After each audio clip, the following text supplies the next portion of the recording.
मित्रों नमस्कार। पुस्तक नामा के इस छठे एपिसोड में आपका स्वागत है। आज हम आपके लिए फिर से 4 किताबें लेके आए हैं और इस बार अलग अलग विधाओं की 4 किताबें ना होकर इस बार जो किताबें हैं वो हैं, एक तो संस्मरण की किताब है, 2 बहुत ही महत्वपूर्ण संस्मरण हैं और 2 किताबें हैं व्यंग की। व्यंग में भी एक उस व्यक्ति की किताब, उस व्यंगकार की किताब जो हास्य और व्यंग के मिश्रण से चुटकी काटता है, और दूसरी उस व्यक्ति की किताब जो अपने व्यंग के गमले में बेचैनी के फूल उपजाता है और उन फूलों के माध्यम से कांटे भी साथ लेता है और कांटों को पाठकों के जहन में चुभाने की कोशिश करता है। तो मित्रों, सबसे पहले बात संस्मरणों की किताबों की, और जो संस्मरण की जो किताब है उसमें जो सबसे पहली किताब है वो है आबिद सुरती की किताब शेर के साथ सेल्फी। बेहद महत्वपूर्ण किताब है। देश के जाने माने पेंटर, देश के जाने माने उपन्यासकार, कथाकार, कवि आबिद सुरती की ये किताब बहुत महत्वपूर्ण किताब है। दूसरी किताब है जो संस्मरणात्मक रेखा चित्र हैं, देश के जाने माने पत्रकार मधु आचार्य आशावादी की यादों की लकीरें, बहुत ही सरल सहज भाषा में और बहुत ही आत्मीयता के साथ लिखे हुए संस्मरण हैं जो आपको जो साहित्यिक आस्वादन है उसकी भी अनुभूति कराते हैं। बहुत महत्वपूर्ण किताब है। तीसरी किताब है देश के जाने माने व्यंगकार पिलकेंद्र अरोड़ा की किताब है पिलकेंद्र अरोड़ा चयनित व्यंग रचनाएं। बहुत अलग किस्म की किताब है। और चौथी किताब है जिसे मैं कहता हूँ कि जो व्यंग के गंभीर पाठक हैं उन्हें ये किताब जरूर पढ़नी चाहिए। तो ये 4 किताबें हमारे पास हैं। किताब का शीर्षक है कड़ाही में जाने को आतुर जलेबियाँ, राम स्वरूप दीक्षित जी की ये व्यंग संग्रह है। बहुत ही गंभीर, बहुत ही जनोन्मुखी और बहुत ही सरोकार परक व्यंग रचनाओं का ये संग्रह है जो पढ़े जाने की मांग करता है। तो मित्रों, सबसे पहले बात शेर के साथ सेल्फी पर। आबिद सुरती का ये जो संस्मरण संग्रह है इसमें 5 संस्मरण हैं और ये 5 संस्मरण अपने आप में नायाब हैं। इनमें जो पहला संस्मरण जो आया था वो 1968 में आया, कैनाल। दूसरा आया हरि के नाम का व्यापारी, 1992 में आया। उसके 2 साल बाद आया 1994 में रामदास एक जननायक की हत्या। 1995 में बेहद चर्चित, अपने शिल्प के कारण चर्चित रहा ये संस्मरण, कई जगह छिपा भी है, कोटा रेड। और 5वां जो कि देश के जाने माने पत्रकार कथाकार सुदीप के ऊपर केंद्रित है और इसका नाम है शेर के साथ सेल्फी, यानी कि इसी पर शीर्षक पर ये किताब भी है। मित्रों, आबिद सुरती की बहुत बड़ी खासियत है कि आबिद अपने आप को पढ़वाना जानते हैं। आबिद ने जब ये 5 संस्मरण लिखे हैं तो आप समझिए कि उन्होंने ये बहुत सरलता से, बहुत सहजता से ये संस्मरण नहीं लिख दिए। उन्होंने कहीं पर भाषा के बहुत ही अभिनव प्रयोग किए हैं, शैली के बहुत अभिनव प्रयोग किए हैं, कहीं संवादों के माध्यम से, कहीं प्रसंग वक्रता के माध्यम से, कहीं बहुत तीखापन है, कहीं पर पठनीयता का एक अलग किस्म का आनंद मिलता है, और कहीं कहीं पर ऐसा लगता है जैसे कि एब्सर्ड संस्मरण भी अगर कहा जाए तो भी गलत नहीं होगा। सबसे पहली बात मैं बात करूंगा शेर के साथ सेल्फी की। जो लोग पत्रकारिता से जुड़े रहे हैं, धर्मयुग, साप्ताहिक हिंदुस्तान, कादम्बनी, इन पत्रिकाओं से जुड़े रहे हैं, वो जानते होंगे कि सुदीप नाम का एक बड़ा लेखक, एक बड़ा पत्रकार हम लोगों के बीच था। और उस व्यक्ति की क्वालिटी थी कि वो व्यक्ति बहुत दबंग था, आसानी से समझौते नहीं करता था। और आबिद सुरती के साथ उसके जो किस्से हैं साथ के, उनका आपस में बैठना, शाम को बैठना, आपस में बातचीत करना, लड़ाई झगड़े बातचीत, और उसके साथ साथ आबिद जी ने क्या किया है कि इसको खुद पर केंद्रित ना रखकर उन्होंने सुदीप के व्यक्तित्व के विभिन्न पहलुओं को दर्शाने की कोशिश की है। इसके कारण ये संस्मरण बेहद यादगार है, बेहद मार्मिक प्रसंगों से जुड़ा हुआ संस्मरण है। तो शेर के साथ सेल्फी, मैं समझता हूँ कि साहित्य और पत्रकारिता से जुड़े लोगों को इस संस्मरण को जरूर पढ़ना चाहिए। इसके अलावा जो संस्मरण, पाँचों संस्मरण मैंने पढ़े, और इसके अलावा जो संस्मरण मुझे बेहद पसंद आया वो है कोटा रेड। कोटा रेड, आप समझिए कि ऐसे विषयों पर संस्मरण बहुत कम है जहाँ पर आपको पढ़ने का भी, एक कथा को पढ़ने का भी पूरा आनंद आ रहा है, जहाँ आपको जो लेखक है उसके शैलीय जो चमत्कार हैं उनका भी आप आनंद ले रहे हैं, और साथ साथ एक अनूठे भावभूमि से आप परिचित हो रहे हैं। कोटा ये कोटा रेड जो है, समझिए कि एक ऐसी रेलवे की एक ऐसी रेड है जहाँ पर रात को रेड पड़ती है, और लेखक जो है आबिद सुरती फर्स्ट क्लास का पास होने के बावजूद हिरासत में डाल दिए जाते हैं, और वहाँ जो कुछ भी घटता है उसको लेकर आबिद सुरती एक संस्मरण की रचना करते हैं, और एक यादगार संस्मरण बन जाता है। ये कई बार आपकी आंखों में आंसू भर देता है, कई बार आपको पीड़ा से भर देता है, कई बार आपको तनाव से भर देता है, और कई बार आपको मुट्ठियाँ भींचने पर भी विवश कर देता है। बेहद खूबसूरत संस्मरण है, बेहद अलग किस्म का संस्मरण है जिसे पढ़ा जाना चाहिए। इसके अलावा एक संस्मरण है रामदास एक जननायक की हत्या, एक तीखी व्यंग रचना का आभास ये देता है संस्मरण। और जो पांचवा जो संस्मरण है वो है हरि के नाम का व्यापारी। जब बाबरी मस्जिद का विध्वंस हुआ, बाबरी मस्जिद जब टूटी, उस समय से जुड़ा हुआ ये संस्मरण है। कई जगहों पर ये संस्मरण उस समय का जो तनाव है, उस समय की जो पीड़ा है, उस समय के जो दर्द है, उस समय की जो परेशानियां हैं, और उस समय जो जिस प्रकार का जो माहौल बना हुआ था उसको बहुत अच्छे ढंग से आबिद सुरती चित्रित करते हैं।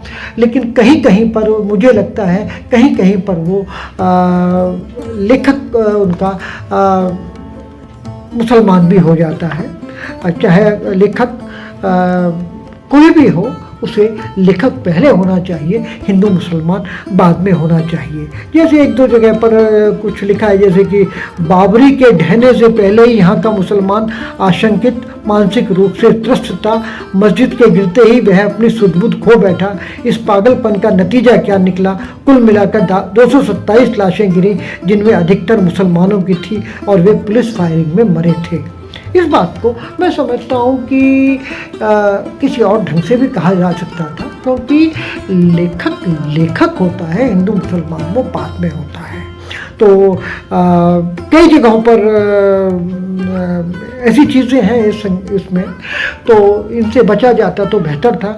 लेकिन उसके बाद भी मैं कहूँगा कि शेर के साथ सेल्फी अगर इस समय की जो बेहतरीन संस्मरणों के संग्रह हैं, तो उनमें से शेर के साथ सेल्फी जो है ऊपर के 10 संस्मरणों में 100% होगा। ये किताब छापी है अद्भुत प्रकाशन ने। ये अद्भुत प्रकाशन वही है जो साहित्यकारों के लिए किताबों की प्रचार प्रसार के लिए बहुत सारी योजनाएं लगातार चलाता है। तो किताब बहुत अच्छी छपी है, और मैं समझता हूँ कि ये किताब 150 पेज की किताब है, मूल्य 300 रुपये है। मूल्य तो निसंदेह ज़्यादा है, लेकिन ये किताब इससे अगर दुगना भी पैसा होता, और मुझे मालूम पड़ता कि इस किताब में ये सामग्री है, तो मैं इस किताब को ज़रूर खरीदता और ज़रूर पढ़ता। तो मित्रों, मैं चाहूँगा कि अगर आपको साहित्य में रुचि है, आप अगर नए किस्म का संस्मरण पढ़ना चाहते हैं, आप भाषाई जादूगरी देखना चाहते हैं, आप शिल्प के कौशल देखना चाहते हैं, और आप देखना चाहते हैं कि मार्मिकता को, व्यंग को संस्मरण में कैसे पिरोया जा सकता है, कितने बेहतरीन ढंग से पिरोया जा सकता है, तो आप शेर के साथ सेल्फी देखें। बेहद महत्वपूर्ण किताब। दूसरी एक और किताब है यादों की लकीरें, मधु आचार्य आशावादी जी की। मधु आचार्य भास्कर ग्रुप से जुड़े रहे हैं, रेजिडेंट एडिटर रहे हैं भास्कर के बीकानेर के, उनकी इस किताब में, ये किताब अभी सुरती जी की किताब से बिल्कुल अलग है। अभी सुरती की किताब में जहाँ आपको शैलीय चातुर्य देखने को मिलता है, जहाँ आपको एक जिसे कहते हैं कि एक भोगे हुए यथार्थ से परिचय कराने की कोशिश होती है, उसके साथ साथ साहित्यिकता के निर्वाह की कोशिश होती है, और कहीं कहीं उससे वो जटिल भी होता है। वहीं मधु आचार्य आशावादी के यहाँ जटिलता नाम की चीज़ नहीं है, वो बेहद सहज सरल पत्रकार हैं, तो वो कोशिश करते हैं कि जो भी उनका पढ़ने वाला है वो उनकी बात को समझ ले। तो उनके जो इसमें 17 लोगों पर इनके संस्मरण हैं, जिनमें डॉक्टर नंद किशोर आचार्य भी हैं, जिसमें रमेश तिवारी भी हैं, जिसमें अर्जुन देव चारण भी हैं, इसमें मैं यानी सुभाष चंद्र भी हूँ, माधव कौशिक साहब हैं इसमें, बुलाकी शर्मा जी देश के जाने माने व्यंगकार हैं वो इसमें, रजनी भारद्वाज हैं, एनबीटी के पूर्व संपादक और पत्रकार बलदेव भाई शर्मा हैं, रणवीर सिंह हैं, परमजीत सिंह बोरा हैं, बहुत सारे लोग हैं। और इनमें सबसे अच्छी बात ये है इन संस्मरणों की कि ये संस्मरण बेहद आत्मीय भावभूमि के साथ लिखे गए हैं। ये संस्मरण कोई बहुत बड़ी बात कहने की घोषणा नहीं करते, ये संस्मरण सहजता से सरलता से अपनी बात को रखने की कोशिश करते हैं, और कोशिश करते हैं कि जिसके ऊपर ये संस्मरण लिखे जा रहे हैं वो उस व्यक्ति के व्यक्तित्व को की परतों को खोला जाए, और इस ढंग से खोला जाए कि कहीं पर भी पठनीयता बाधित ना हो, और जो पढ़ने वाला पाठक है उसे साहित्यिक आनंद भी आए। तो ये एक अच्छा संग्रह है, और सबसे अच्छी बात ये है इस संग्रह की कि ये संग्रह बहुत महंगा भी नहीं है। 104 पेज का संग्रह है, 150 रुपये इसकी कीमत है, और इसको छापा है गायत्री प्रकाशन बीकानेर ने। मित्रों, ये संस्मरण का ये संग्रह जिसे उन्होंने मधु आचार्य आशावादी ने संस्मरणात्मक रेखा चित्र कहा है, पढ़ने लायक है, और विशेष रूप से उन लोगों को जो सहज सरल संस्मरणों को पढ़ना पसंद करते हैं, आत्मीयता से भरपूर संस्मरणों को पढ़ना पसंद करते हैं, उनको ये संग्रह हर हालत में अच्छा लगेगा, ऐसा मेरा विश्वास है। तो मित्रों, दोनों बातें हमने की, संस्मरणों की।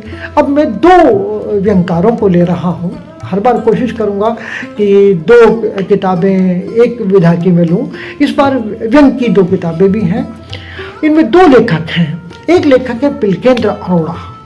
जो लोग पिलकेंद्र अरोड़ा को जानते हैं वो जानते हैं कि साहित्यिक व्यंग लेखन, साहित्य की जो विसंगतियाँ हैं, साहित्य से जो जुड़ी हुई विसंगतियाँ हैं, चाहे वो पुरस्कार हो, चाहे वो समीक्षा का मोनोटोनस स्टाइल हो, या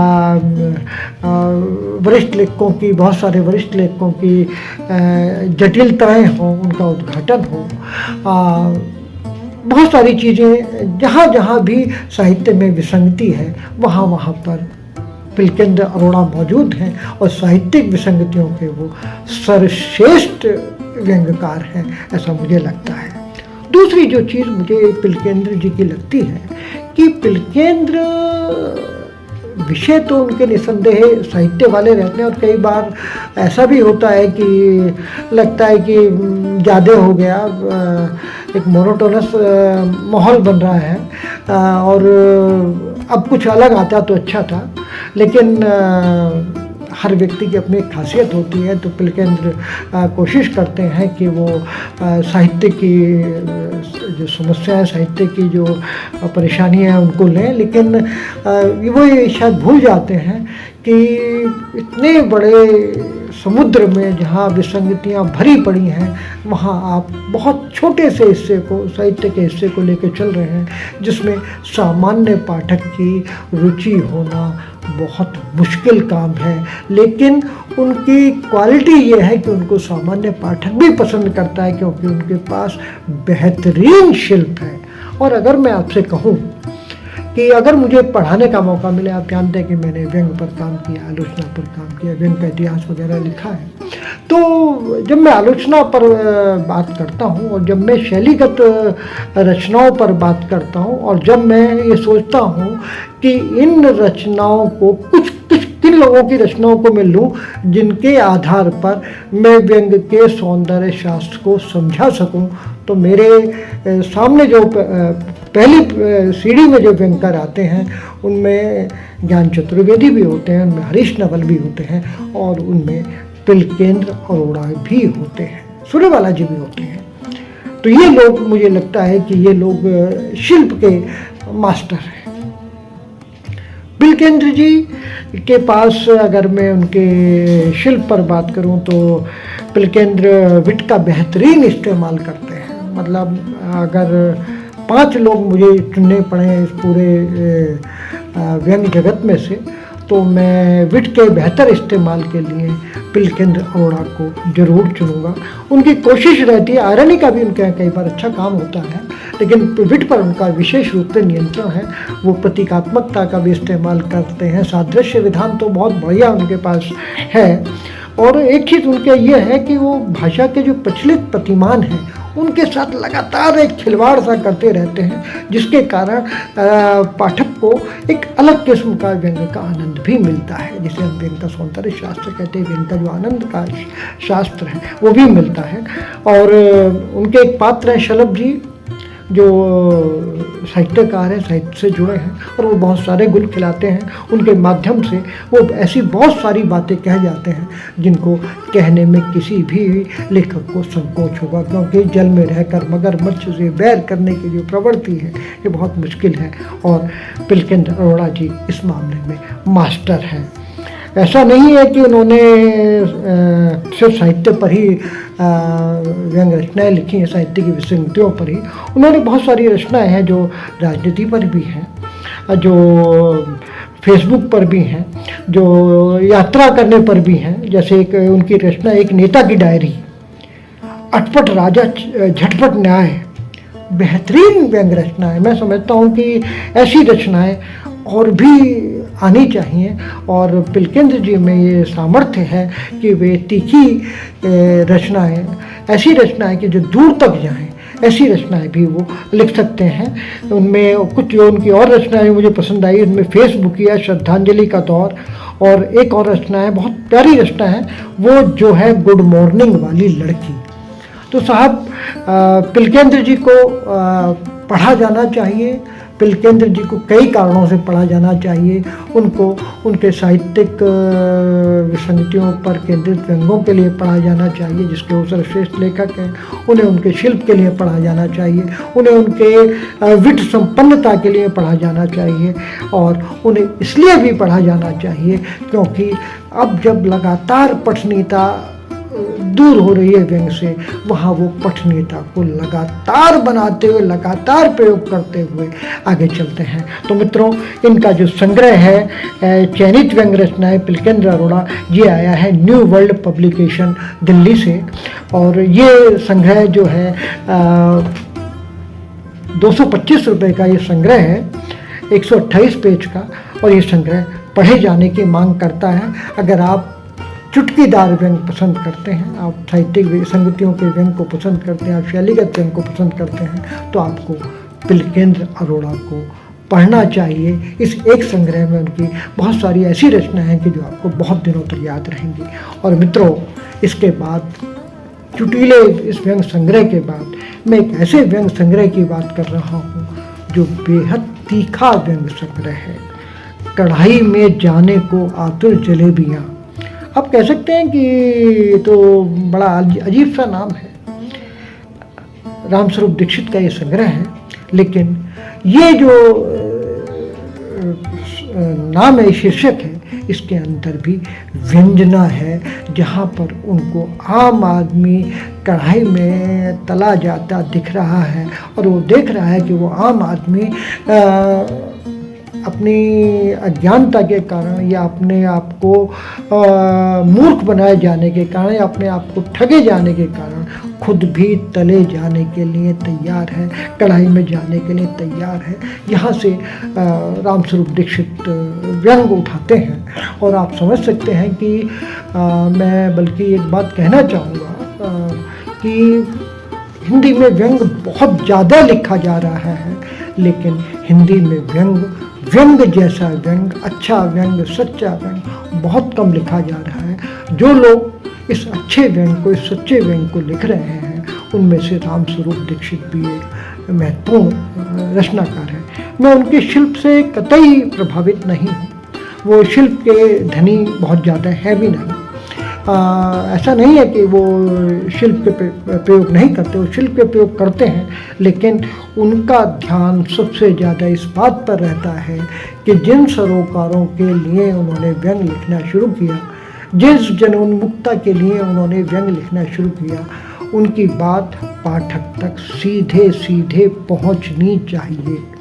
उसके लिए वो वक्रोक्ति का तो बहुत बढ़िया इस्तेमाल करते हैं, लेकिन विट जैसी चीज़ों से सामान्यतः वो दूर ही रहते हैं। उनके यहाँ आपको कटुक्ति जो ताना है वो भी मिलता है, आपको उनके यहाँ प्रतीकों का बहुत बढ़िया इस्तेमाल मिलता है, राजा जैसे प्रतीक है उनका इस्तेमाल मिलता है, उनके यहाँ आपको सादृश्य विधान मिलता है और फैंटेसी से का भी वो इस्तेमाल करते हैं।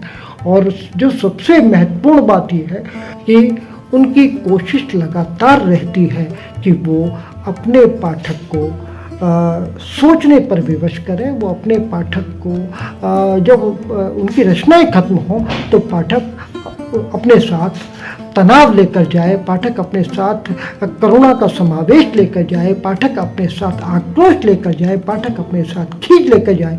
और सबसे बेहतर ये है कि पाठक इतने गुस्से में आ जाए कि उसके मन में विरोध की एक आकांक्षा उठे। और यही व्यंगकार का काम होता है, अच्छे व्यंगकार का यही काम होता है कि वो अव्यवस्था के खिलाफ माहौल बनाने की कोशिश करता है। तो मित्रों, बेहद महत्वपूर्ण ये संग्रह है, गंभीर सरोकारों से युक्त संग्रह है।